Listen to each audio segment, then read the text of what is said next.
Bismillahirrahmanirrahim. Alhamdulillahirabbil alamin. Wassalatu wassalamu ala asyrafil anbiya wal mursalin sayyidina wa habibina Muhammad wa ala alihi wa sahbihi ajma'in. Jika engkau bertanya manakah yang lebih utama, orang yang bersyukur ataukah orang yang bersabar?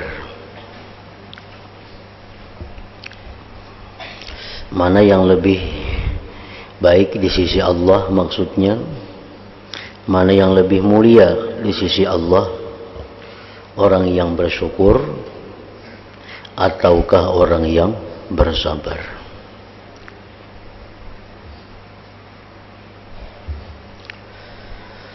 Ketahuilah bahwa ada yang mengatakan, artinya ada pendapat dari sebagian para ulama, orang yang bersyukur itu lebih utama, orang yang bersyukur itu lebih mulia dibandingkan dengan orang yang bersabar. Dengan dalil firman Allah Ta'ala, wa qalilum min ibadiyasy syakur, artinya sedikit sekali dari para hambaku yang menjadi orang-orang yang ahli bersyukur.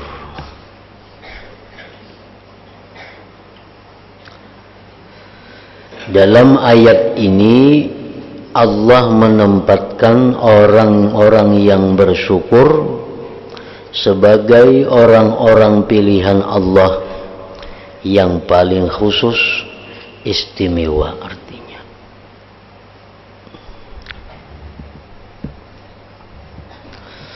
Allah Ta'ala berfirman dalam memuji Nabi Nuh alaihi salam, innahu kana abdan syakura, artinya sungguh Nabi Nuh adalah hamba yang banyak bersyukur. Dan mengenai Nabi Ibrahim, Allah Ta'ala berfirman, syakiran li an'umih, artinya Ibrahim adalah orang yang bersyukur atas nikmat-nikmat Allah. Sebab syukur itu kedudukannya pada nikmat dan kesejahteraan dari Allah. Karena itu ada yang berkata, seandainya aku diberi nikmat lalu aku dikaruniai bisa bersyukur, maka aku lebih senang daripada jika aku dicoba lalu aku dapat bersabar. Nah, ini sebagian ulama itu ada yang mengatakan bahwa bersyukur itu lebih baik daripada bersabar. Kedudukan syukur lebih tinggi daripada kedudukan sabar. Orang yang dapat nikmat lalu disyukurinya itu lebih mulia daripada orang yang dapat bala namun dia sabar. Ini pendapat sebagian ulama. Ada pula yang berkata, sekelumit ulama pulang mengatakan, orang yang bersabar itu lebih utama daripada orang yang bersyukur. Ini lawanannya. Karena orang yang bersabar itu lebih besar kepayahannya, jadi lebih besar pula pahalanya dan lebih tinggi derajatnya. Itu alasan mereka yang mengatakan bahwa orang yang sabar lebih mulia dari orang yang syukur. Allah Ta'ala berfirman, inna wajadnahu sabira ni'mal abdu. Artinya kami menemukan Ayyub sebagai orang yang penyabar. Allah memberikan cobaan kepada Ayyub, habisnya harta, meninggalnya anak-anak yang disayangi, penyakit yang banyak di dalam tubuhnya. Ayyub sabar. Nah, sebaik-baik hamba adalah Ayyub. Innama yuwaffas sabiruna ajrahum bighairi hisab. Artinya sesungguhnya orang-orang yang bersabar dipenuhi ganjaran mereka tanpa hisab perhitungan. Nah, berapa orang sabar itu dapat pahala kada kau menghitung. Kalau syukur tuh ada hitungannya, bisa 10, 100 sampai 700 sampai berapa. Kalau sabar kada ada hitungan. Wallahu yuhibbus sabirin. Artinya Allah mencintai orang-orang yang bersabar. Ini dalil golongan yang mengatakan bahwa syukur itu lebih utama daripada sabar. Orang yang bersyukur lebih mulia daripada orang yang bersabar lebih mulia dibanding orang yang bersyukur. Dalilnya ini tadi.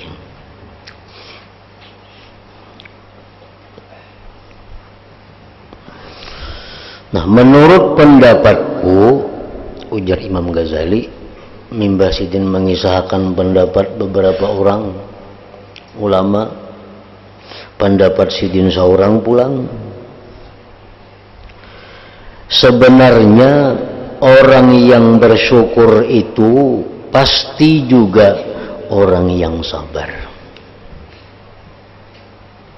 Sebaliknya, orang yang sabar tentu menjadi orang yang bersyukur.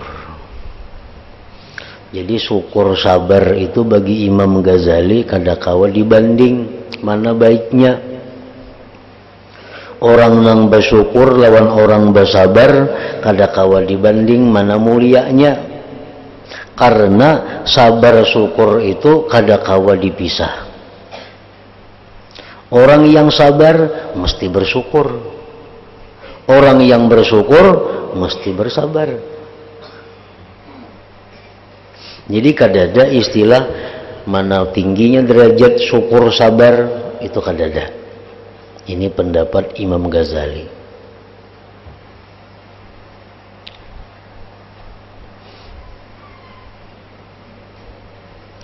Orang yang diberi Tuhan sihat, syukur. Tapinya mesti sabar. Jangan sampai sihatnya itu digunakannya kepada maksiat. Orang yang dapat bala kemudian dia sabarnya mesti bersyukur kawa sabar. Mesti bersyukur kawa sabar. Karena sabar itu adalah anugerah Allah. Sabar itu adalah pemberian Allah. Dapat musibah, dapat macam-macam bala, bencana, hanya sabar. Nah, mesti bersyukur lawan Tuhan kawa bersabar. Jadi kalau ada kawa dipisah antara sabar syukur itu, kada kawa dibanding.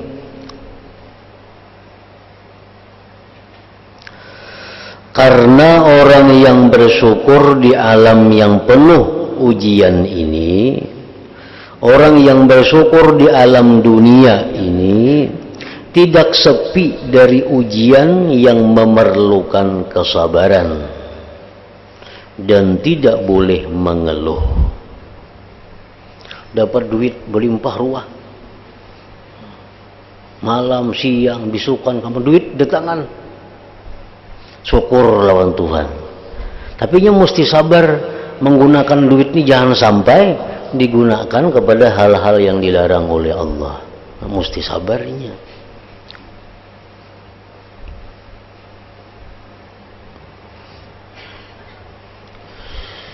Sebab syukur adalah mengagungkan zat pemberi nikmat. Syukur adalah mengagungkan zat pemberi nikmat, ta'zimul mun'im.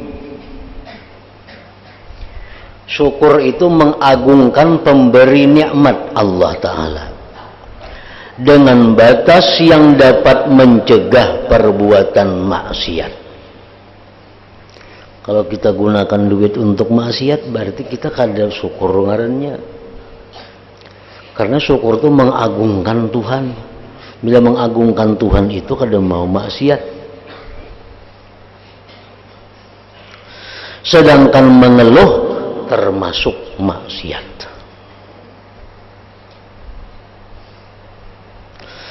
Orang yang sabar tidak sunyi dari nikmat,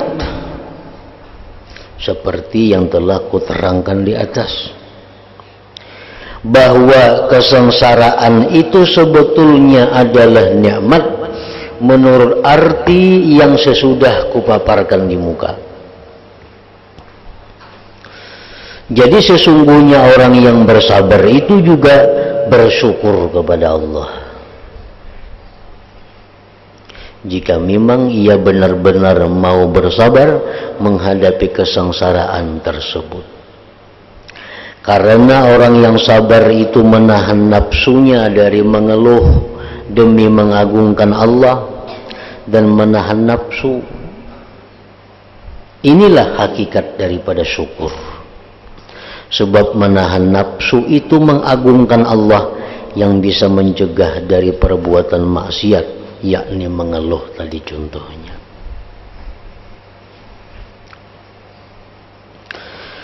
Di samping itu orang yang bersyukur mencegah dari mengingkari nikmat, lalu bersabar dari maksiat dan memaksa nafsunya supaya bersyukur dan bersabar melakukan taat. Karena itu orang yang bersyukur juga menjadi orang yang bersabar dengan sebenarnya.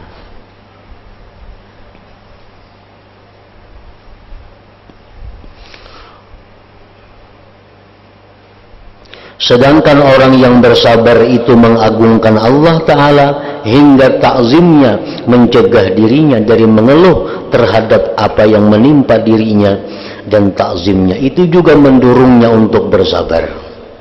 Maka namanya juga bersyukur kepada Allah, sehingga ia menjadi orang yang bersyukur dengan sebenarnya. Orang yang diberi Tuhan taat, orang yang diberi Tuhan taat sembahyang, contohnya orang yang diberi Tuhan taufik hidayah sehingga dia sembahyang. Nah, sembahyang itu perlu syukur dan sabar. Syukur napa?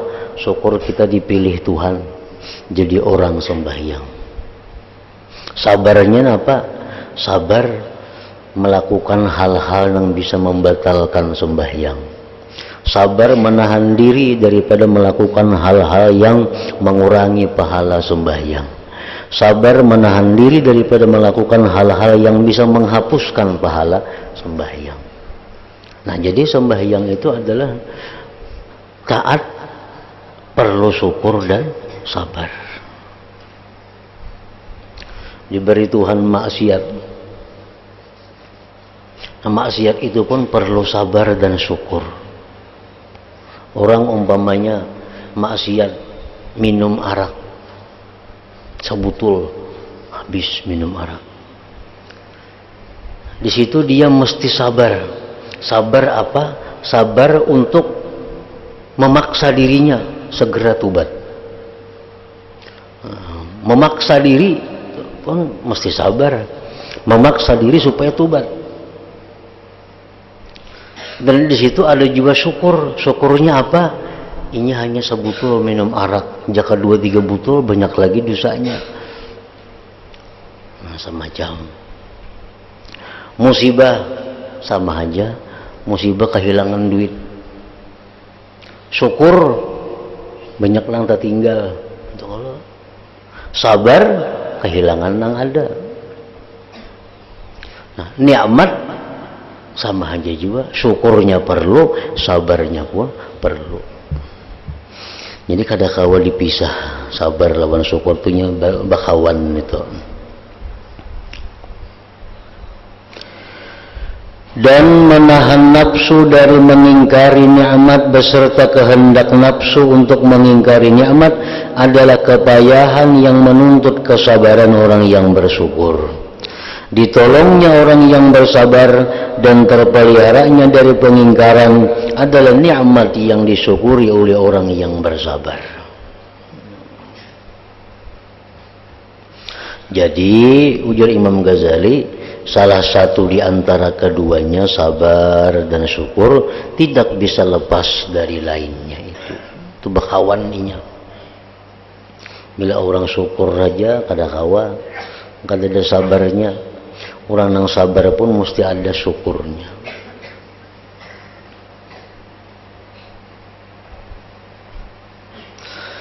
Dan penglihatan hati yang mendorong kepada sabar dan syukur adalah satu, yaitu kewaspadaan melakukan istiqamah menurut pendapat sebagian ulama kita.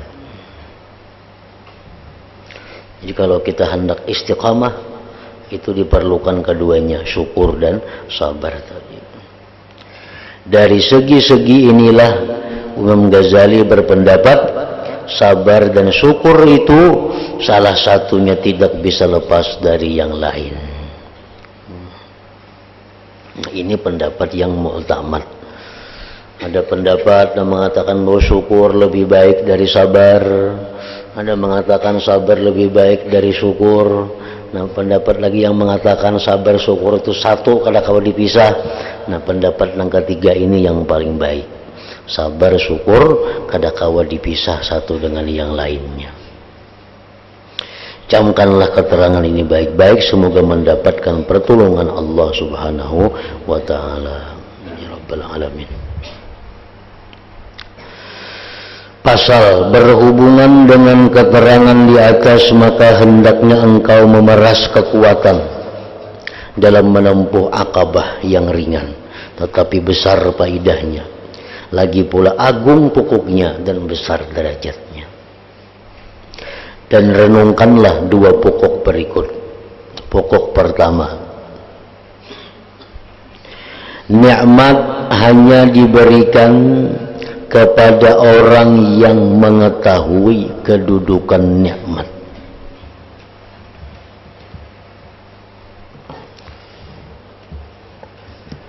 Nikmat hanya diberikan kepada orang yang mengetahui kedudukan nikmat.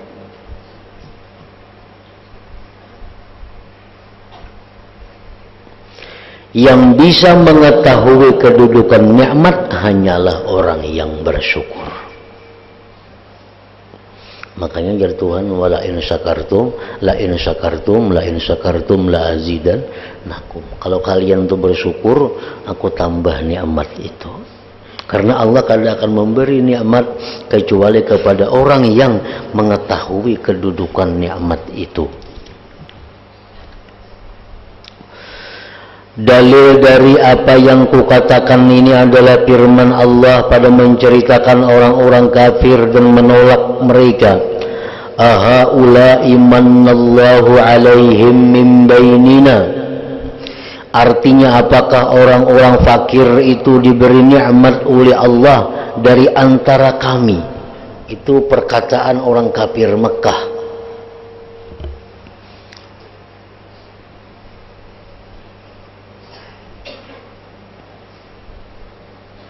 Orang kafir Makkah itu di zaman Rasulullah SAW orang yang sugih-sugih,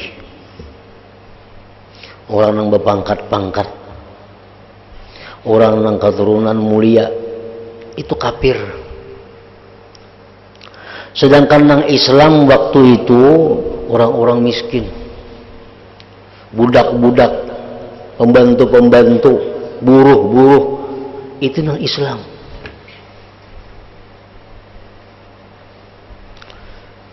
Jadi ujar orang kafir Mekah, andai kata Islam itu baik, andai kata Islam itu benar, Kami dahulu yang diberi Tuhan, yang sugih-sugih nih, nang pangkat-pangkat, kada mau bonang pakir-pakir miskin itu. Jakanya Islam tuh bujur, kami dahulu yang diberi Islam. Ada mau pembubuhan nang buruh, pembubuhan nang budak, orang miskin itu. Nah, ahaula'i manallahu alaihim min bainina. Kada mau dapat Islam itu orang nang hina, orang nang pakir miskin. Amun Islam tu bujur, kami berdahulu aturannya ujar bubuhan Abu Lahab, Abu Jahal nang sugih-sugih itu. Allah menjawab, alaihissallah a'lama bisyakirin. Artinya, tidakkah Allah mengetahui orang-orang yang bersyukur?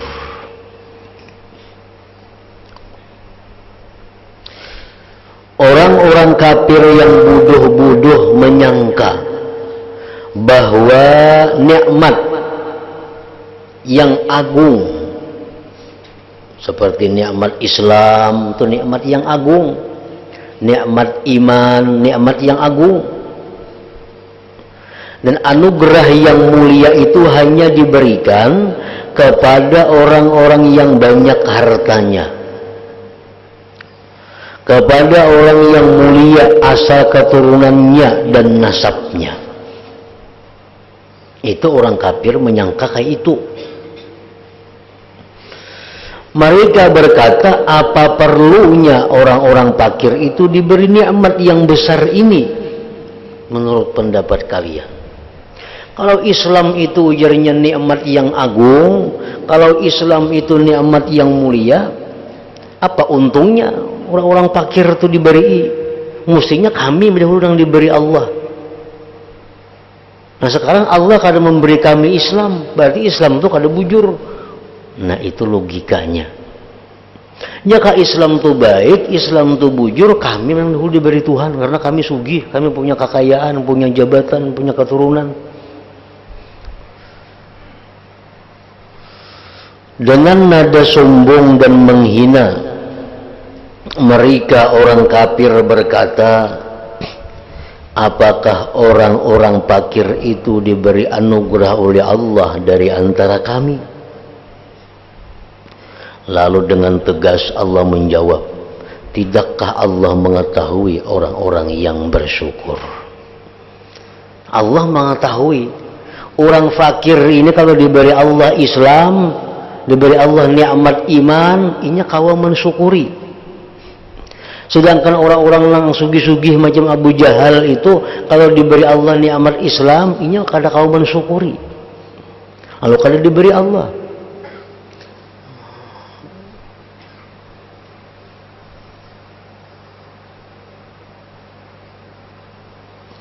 Uraian ayat tersebut, perinciannya, majikan yang mulia itu memberikan nikmatnya hanya kepada orang yang mengetahui ukuran nikmat.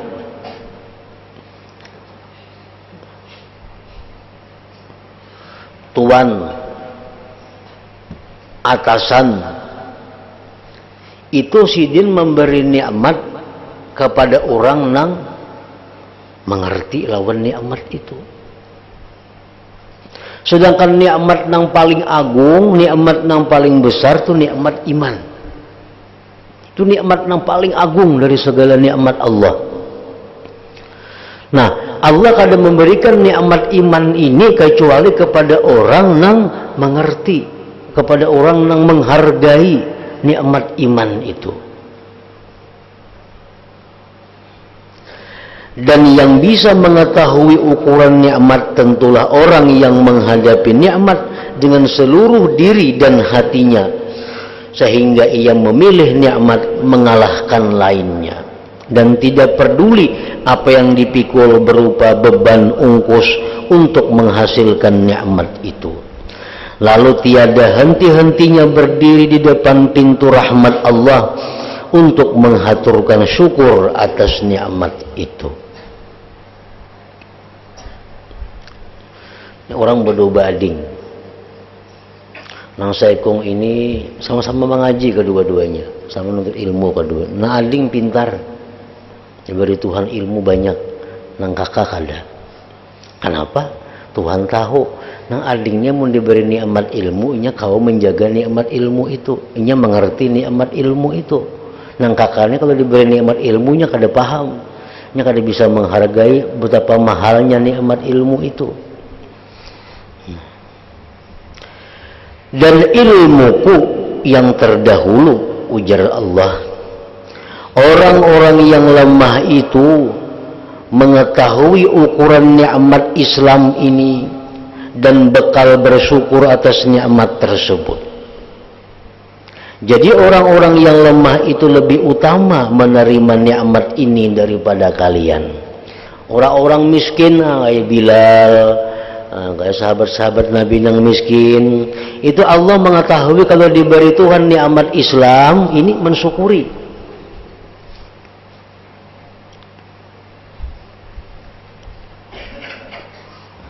Hai orang-orang kafir Mekah, kekayaan kalian, banyaknya harta dan kedudukan kalian, keluarga kalian, nasab dan pangkat kalian, semua tidak diperhitungkan oleh Allah Subhanahu wa ta'ala.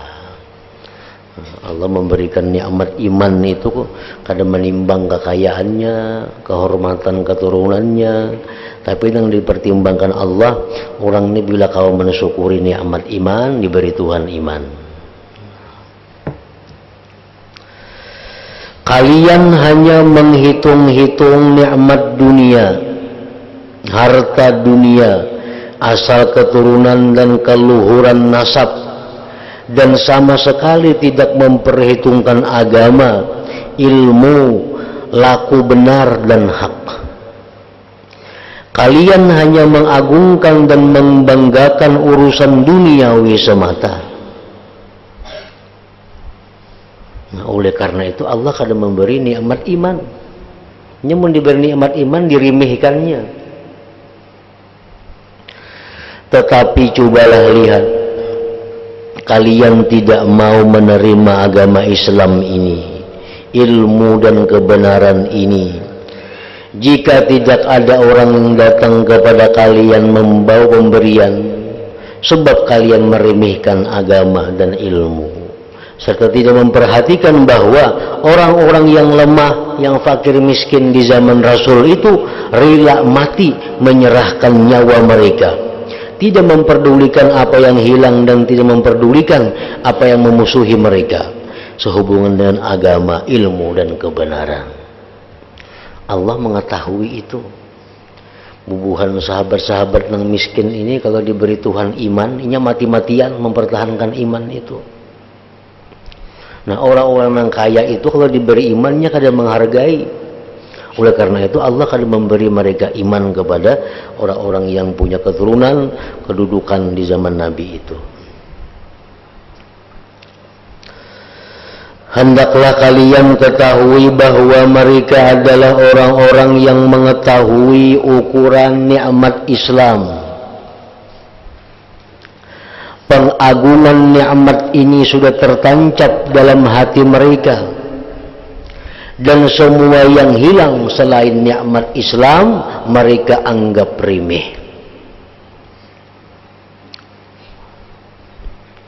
Mereka senang memikul beban kepayahan, lalu menghabiskan umur mereka demi mensyukuri nikmat Islam ini. Nah, karena itu orang-orang lemah tersebut mempunyai hak menerima anugerah mulia dan nikmat yang agung ini. Itu jawaban Tuhan kepada orang-orang kafir Makkah itu.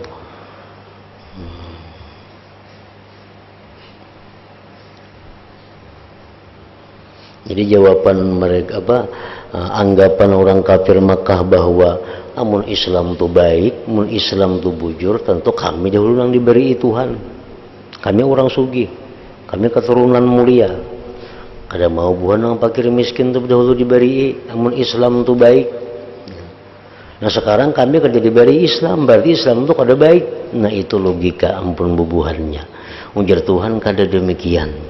Allah memberikan Islam itu kepada orang yang diketahui Allah orang itu bakal mensyukuri Islam.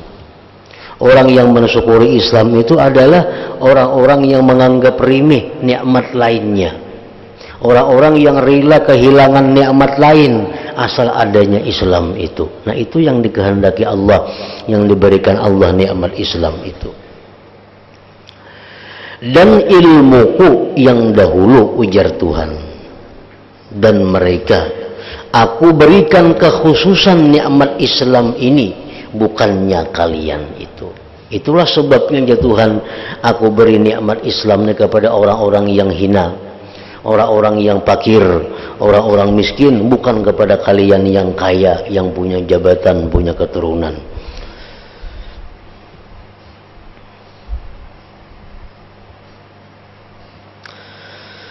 Begitu pula setiap kelompok manusia yang diberi keistimewaan oleh Allah untuk menerima suatu nikmat di antara nikmat-nikmat agama berupa ilmu atau amal. Sebenarnya mereka adalah orang-orang yang paling mengetahui ukuran nikmat, paling mengagungkan nikmat, dan paling bersungguh-sungguh dalam menghasilkan nikmat, paling besar dalam memuliakan nikmat, dan paling lurus mensyukuri nikmat.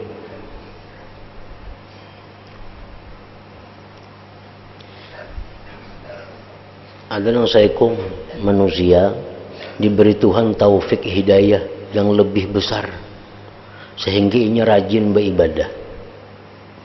Ada yang saikum kada diberi Tuhan itu taufik hidayah sehingga ini kada kawal beribadah. Kenapa Tuhan memberi kayak itu? Saikum beri, saikum kada. Nah, Tuhan itu mengetahui nang diberi Tuhan taufik hidayahnya dianggap Tuhan bisa mensyukuri nikmat itu. Buktinya dia rajin mencari nikmat itu. Buktinya dia habis-habisan memperjuangkan nikmat taufik hidayah itu. Mereka rela kehilangan apapun asal kada kehilangan ibadah mereka. Nah, itu sebabnya mereka diberi Allah taufik dan hidayah. Ada yang saya kongrinya kada tapi hendak lawan taufik dan hidayah itu. Lalu kada diberi Tuhan nikmat yang agung itu. Pokoknya Allah memberikan nikmat agama kepada orang yang diketahui Allah bisa mensyukurinya. Lain lawan nikmat dunia. Nah, kalau nikmat dunia Allah mahambur, siapa kada dapat? Nikmat kekayaan itu Allah kada memperdulikan, baik nang syukur, baik nang kufur, semua anda dapat. Kalau nikmat agama, Tuhan kada sembarangan memberi kecuali kepada orang yang dianggap Tuhan bisa mensyukuri nikmat agama itu.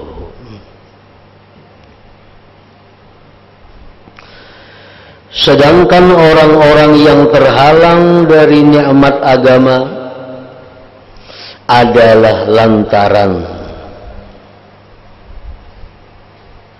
kekurangan mereka dalam memperhatikan dan mengagungkan hak nikmat agama di samping takdir dari Allah.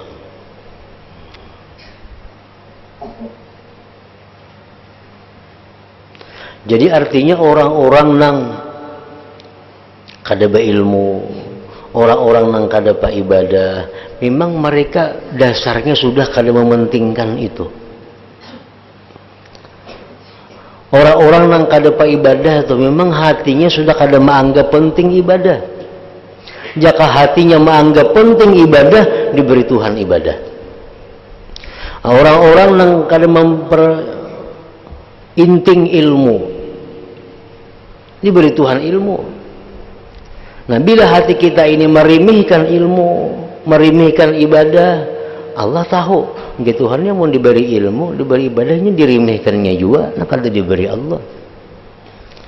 Nah, jadi kalau kita hendak dapat ibadah nang banyak dari Allah, hendak dapat ilmu nang banyak dari Allah, pentingkan keduanya di dalam hati kita nih. Pentingkan ilmu itu penting, pentingkan ibadah itu, Allah akan menyusul dengan memberikan taufik hidayah, memberikan nikmat-nikmat agama kepada kita. Nah, jadi selama kita dalam hati ini kadang mengagungkan ibadah, kadang mengagungkan ilmu, Allah kadang memberi. Tanda mengagungkan itu apa? Mencari. Nah, ini kasih itu kamari mencari supaya kau beribadah. Ini kasih itu kamari mencari supaya dapat ilmu. Nah, Tuhan tahu, oh ini orang ya Tuhan sungguh-sungguh diberi Tuhan inya ibadah, diberi Tuhan dia ilmu. Jika ada kawa guring dapat ilmu, kada kawa santai dapat ibadah, kada kawa. Tuhan tahu, oh ini hatinya nangka ini, orang ini pikirannya hanya urusan kada ada ibadah. Allah kada memberi itu. Nah, lain kalau orang berharta, orang harta guring aja, bacari kada timbul sugih banyak nih tuh. Nya bacari kada, apa kada. Gawiannya maksiat, timbul harta, muka belakang, atas bawah, turunan lawaninya, itu banyak terjadi. Nah, karena Allah menganggap harta itu bukan satu nikmat yang agung. Harta itu nikmat yang diberikan Allah kepada kekasihnya, kepada musuhnya, kepada hewan, kepada segala macam.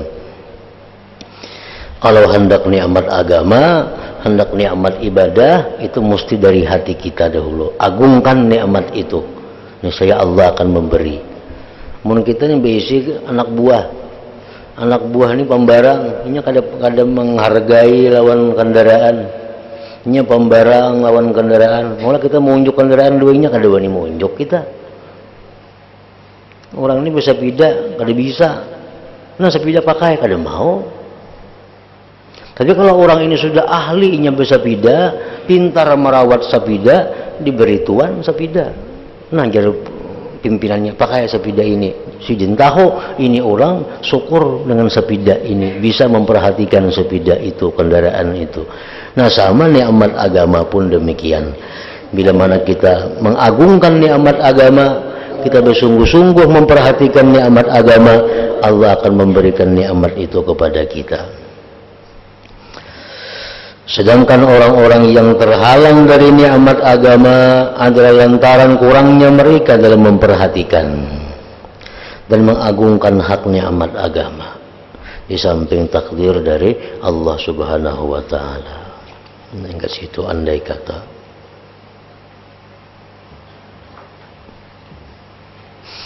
ila hadratin Nabi sallallahu alaihi wasallam al-Fatihah. استعين اهدنا الصراط المستقيم صراط بسم الله الرحمن الرحيم الحمد لله رب العالمين وصلي وسلم على سيدنا محمد وآله وصحبه أجمعين اللهم اغفر لنا ما أخطأنا وما تعمدنا وما أسررنا وما أعلنا وأسرفنا وما أنت أعلم به منا أنت المقدم وأنت المؤخر لا إله إلا أنت اللهم انفعنا بما علمتنا وعلمنا ما ينفعنا وزدنا فهما وعلما وعملا وهدى وتوفيقا برحمتك يا أرحم الراحمين صلى الله عليه وسلم محمد وآله وسلم الحمد لله رب العالمين.